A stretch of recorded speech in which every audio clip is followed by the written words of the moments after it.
Hi guys, see you again at Shonia Studio. This time I will tell the story of a cruel father, who made his 10-month-old son suffer from AIDS. How is the full story? Let's watch this video to the end.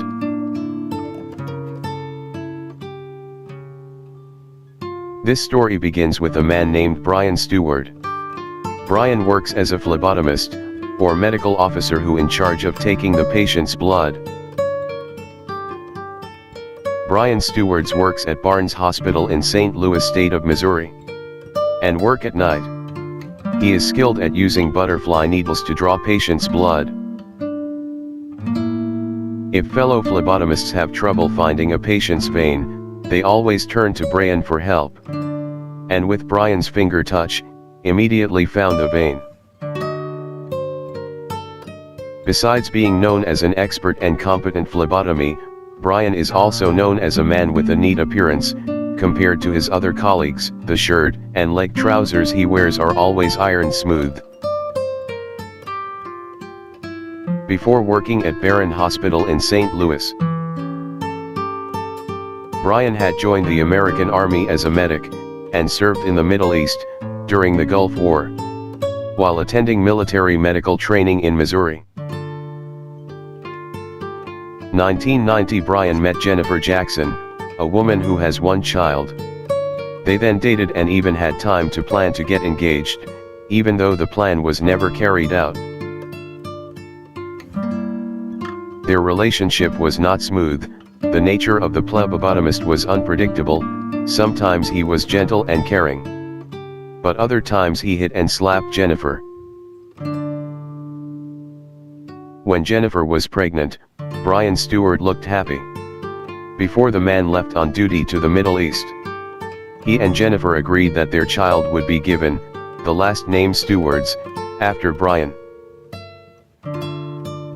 On February 24, 1991, Jennifer gave birth to a boy.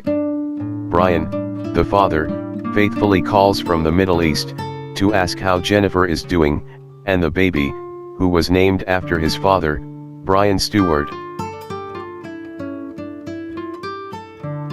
A few months later the phlebotomy returned to America.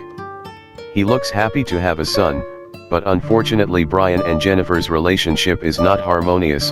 Fights often occur. Brian becomes more temperamental. If they fight, the phlebotomy often leaves the house, leaving Jennifer and the baby. But when Jennifer wants to break up their relationship, Brian refusing, he says he will decide when did their relationship end, but eventually the relationship broke up. Jennifer was stressed and left Brian. The woman even had time to be hospitalized because of stress. At that time Jennifer began to mention child support to Brian's father pay for Brian's baby living expenses. Suddenly Brian began to question whether Brian's baby was really his flesh and blood. Suddenly he suspected that the child was the result of Jennifer's relationship with another man and not with her. Brian Stewart refused to pay child support when he and Jennifer had a fight about it. Brian made a cruel statement, "Your son won't live long, at least he's dead at 5. Finally the court intervened and ordered Brian to do a DNA test, and it was proven the baby was his biological child, and he was obliged to pay child support. Jennifer and Brian Stewart, who had separated, never saw each other again. Brian also never came to see his child until February 1992. Little Brian, who was almost the age of 1 year, he had severe asthma, so he had to be hospitalized. Jennifer immediately contacted the father, and told them their son was sick. The woman actually didn't expect Brian to come see his son, because all this time, the man had also never visited his son. When Brian Stewart appeared in his children's room, Jennifer was of course surprised, especially to see the man coming, carrying his lab coat. "Why did you bring a lab coat here?" asked Jennifer. Brian replied. He didn't want to leave his lab coat in the car. Brian looks gentle and caring. He even told a weary Jennifer to take a break and go buy a drink in the hospital cafeteria. He promised to take care of their child. Jennifer was gone for 15 minutes to get a drink. When she came back, she found Brian sitting in a chair, holding his son, groaning in pain. The doctor, who then examined the condition of the little Brian, was surprised, seeing that baby Brian's condition suddenly worsened. He had difficulty breathing. His body temperature and pulse increased. The doctor immediately acted. Baby Brian's condition was successfully resolved and returned to normal. But since then, little Brian has never been healthy again. All diseases come to him every time the child goes back and forth to the hospital.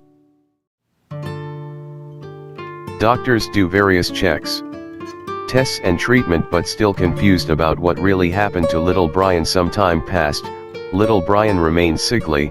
For the next few years, Brian went back and forth in and out of the hospital. Jennifer's mother did not despair. She took Brian to various doctors and hospitals to find out what disease Brian actually suffered from. Various tests were carried out by doctors, but still nothing could be found with certainty why Brian's health condition was so bad. Until Brian was 5 years old in 1996, after repeated tests on Brian. One night, the pediatrician who treated Brian woke up from a nightmare about Brian's illness, and this is where everything started to unfold. Because of that dream, the next day the doctor immediately asked the medical staff to do an HIV detection test on Brian's blood sample. When the test results came out, everyone was surprised. Brian was diagnosed with AIDS, which is the highest phase or stage of HIV infection. How did Brian get infected with the HIV virus? Brian was born healthy, from a mother who is also healthy. So far, Brian has never received a blood transfusion. This is a confusing puzzle. The doctor estimates that with the condition of the virus eating away at his body, Brian's life only has 5 months left. Even so, the doctor continued to work optimally and provided the best treatment for little Brian. There were good days, there were bad days. Sometimes Brian felt fine, but suddenly caught a life-threatening infection. Until he has hospitalized. Every time Brian's condition went up and down, like a roller coaster. But the doctor did not give up, and continued to monitor Brian's condition. Brian's liver is swollen, he has an ears infection too, nails covered with fungus. Brian had to swallow 23 types of drugs. His immune system was exhausted due to a deadly virus. Brian had been in a coma twice, and his mother had even prepared Brian's clothes. When the time comes for the child to be buried. Even though little Brian is sick, he is still optimistic. That he likes to watch the film Forrest Gump, which is about the struggle of life, a child with special needs. Brian loves Forrest Gump's character, and always remembers Forrest Gump's words, "Life is like a box of chocolates, you never know which one you'll get." Meanwhile, since knowing her son had AIDS, Jennifer Jackson's mother couldn't calm down. She doesn't want to give up, taking everything for granted. Armed with the doctor's diagnosis, Jennifer also reported to the police that someone had passed the HIV virus onto her child, and asked the Missouri police to investigate the case. The report was received by Detective Kevin Wilson. The detective, who was once a paramedic, understands about the spread of the HIV virus. The investigation began. The detective questioned little Brian's family members, friends, babysitters, and doctors who had treated little Brian. His biological father, Brian Stewart, was also questioned by Detective Kevin Wilson. Also asked the Missouri Department of Health to check the blood of 30 people who had been in close contact with little Brian, including family and friends. As a result, no one was infected with the HIV virus. The detectives also checked all of Brian's family background and found that Brian Stewart's father had a unique profession, i.e. phlebotomy, that has access to the blood of patients infected with the HIV virus. Based on information from the mother, Jennifer, Brian Stewart also has a motive to get rid of his child, because he is reluctant to pay child support. In addition, when fighting with Jennifer, Brian once said, "Your child will not live long, at least 5 years old is dead." The detectives began to develop scenarios of the incident as follows. Came with his lab coat and told Jennifer, the mother, to take a break and buy a drink in the cafeteria. Well, according to Kevin Wilson's detective scenario, when Jennifer left, Brian then took a butterfly syringe and a small tube who was infected with the HIV virus, from the pocket of the lab coat. With the help of a butterfly syringe that was connected to the tube, the man then injected contaminated blood into his child's body. That's what then caused the little one's condition to suddenly worsen. His body temperature was high and he groaned in pain, because the blood type that the father injected into his son's body was different from the blood group of the child. When interrogation for 8 hours about this, Brian Stewart refuses to answer. He just stays silent while staring at the wall. Brian Stewart was successfully brought to court in '98, although only evidence that is indirect, or circumstantial evidence, and without direct evidence, such as fingerprints, DNA, and so on. In court, Brian Stewart's actions were revealed, which was full of violence. Elizabeth Stolt, his ex-wife Brian married, after breaking up with Jennifer, testified that Brian was a violent and cruel man, who threatened her many times. Brian told Elizabeth, if he dares to act like that, then Brian will kill her. Brian boasts that he has a certain way of killing people and not being caught in court. A colleague of Brian's also testified that the man once told him that if someone messed with him, he would inject that person with something, and it was guaranteed that no one would know he was the culprit. But attorney Brian Stewart filed a defense. According to him, little Brian was infected with the HIV virus from a syringe which Jennifer and her fellow drug users left at Jennifer's house. Little Brian could also be infected with HIV in the hospital, as long as he is treated there. But the jury did not believe in attorney Brian Stewart's defense. After all, it has been proven that Jennifer and her friends are not infected with HIV. Although the evidence submitted is circumstantial evidence or indirect, but the jury considers the evidence to be strong, and all of them refer to Brian Stewart. The court finally sentenced the phlebotomist to life in prison. At trial, the judge told Brian Stewart, "I believe when one day God calls you, you will burn in hell forever and ever, and maybe that's all justice will get, when you finally gone forever. Injecting a 10-month-old baby with the AIDS virus makes you look like a war criminal. The worst war criminal. The maximum sentence I can inflict on you is life imprisonment. I don't think the punishment is fair compared to what your son is going through. He will die. We all know about it." Everyone believed that little Brian wouldn't last long.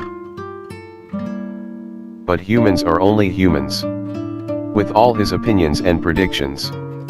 What happened was the opposite. From day to day Brian's health was getting better. At the same time also the treatment of AIDS is growing. Treatment that can control the virus and prevent complications. Brian's health improved, so that he was finally able to go to kindergarten, like other children. Although he had to carry various medicines, and had a food infusion taped to his stomach. Brian had to be infused with nutritious liquid food, because ordinary food would make him vomit. Jennifer Jackson's mother was forced to stop working, to look after the child, and they depended on government assistance for their lives. Jennifer was also struggling to get her child into a regular elementary school, who was worried that a child with AIDS would become their student. Never back down, Jennifer explained to the school, even spoke in front of teachers and school administrators, educating them about AIDS sufferers. Finally little Brian can enter elementary school, even though he has to use a special bathroom for himself. Due to the side effects of drugs, Brian lost his ability heard 80%, so he had to wear hearing aids. Brian could not participate in sports at school, and was also bullied by other students, and was called AIDS boy. Because of trauma to his father who wanted to kill him, Brian wanted to change his name to which is similar his father's name, but his mother, Jennifer Jackson, said his name has become his identity. So even if he changes the spelling name or only the spelling was changed slightly. So that finally Brian changed his name from Brian Stewards to Brian Jackson. The first name used a double R and his last name imitated his mother's name. Brian's condition varied, sometimes it got worse. He was absent throughout 9th grade because the virus that attacked his body was getting worse. All he could do was sleep 20 hours a day, because he is weak. People think Brian will die soon. Sometimes Brian also thinks it would be better if he just died, but then again, like what Forrest Gump said, life is like a box of chocolates, you never know which one you will get. Brian didn't even know it turned out that from year to year he continued to live and even grew healthier. After graduating from high school, he even began to be known by many people, because he received many invitations from TV stations, and events charity, to talk about his experiences. Brian also developed into a motivational speaker, or a motivator who appears in various events. He shared his bittersweet experience, of being poisoned by his own father, with the HIV virus, and his struggles to survive. Brian met celebrities, such as Alicia Keys and Samuel L. Jackson. Now Brian has his own house, in St. Louis, Missouri, which he bought from the proceeds of malpractice compensation, from Barnes Hospital where his father worked. Jennifer's mother has won a malpractice lawsuit against the hospital, because it was considered negligent in supervising its employees, so that it could steal the blood of patients infected with the HIV virus. Brian Jackson also became an AIDS activist, and founded the HIV social organization, which he named Hope is Vital. He visited Kenya and told his story, to the children there, who were heavily infected with the HIV virus. HIV is not a death sentence, and it's not the end. The hardest thing in Brian's life is finding a life partner, because when a woman finds out he has AIDS, she usually backs down. Even so, in 2011, it was reported that Brian already had a girlfriend or life partner. The most important thing is that Brian's life is now relatively healthy, although he gets tired quickly, and has to have blood tests every 3 months. Brian now only needs to take 1 pill a day, for his treatment. Brian never contacted his imprisoned father. The father who tried to kill him with the HIV virus, only because he refused to pay child support of $267 a month.